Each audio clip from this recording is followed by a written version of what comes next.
This is something that's been brewing for years, not just for months and not just for weeks.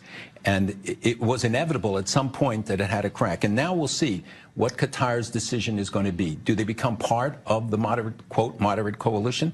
And the United States has very important stakes here. And the most important one is to say, are we back? Are we engaged? Are we going to be standing up with our allies? Elon, this is going to hurt Qatar in ways that a lot of people may not quite understand because of all the construction projects. They have a lot of events there. They're supposed to host the 2022 World Cup. It looks like it was going to be close for them to get all the construction done over the next 5 years anyway, and now they can't get their asphalt and their concrete brought in the way they normally expected.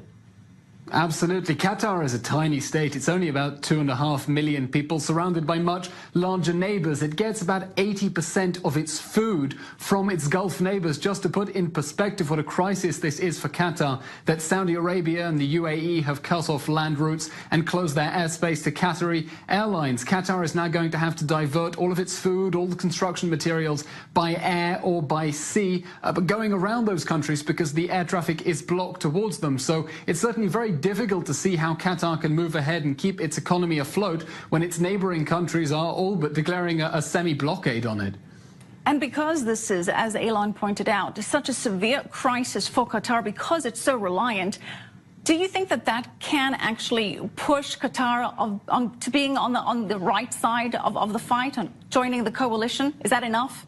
That's the question that we face right now, that Qatar faces. I think that we're going to see more restrictions coming in the days ahead. I think more countries are going to join this effort, whether directly or behind the scenes. Many other countries, and I've heard from some today, that are going to join this effort because they're all sick and tired of the role that has been played. What we have to see is what will Turkey and what will Iran do? Will they exploit this situation? Will Iran try to use it against Bahrain, against other allies of this coalition in the region? Or will they all learn a lesson? And a lot depends on the messages that come from the U.S. Doesn't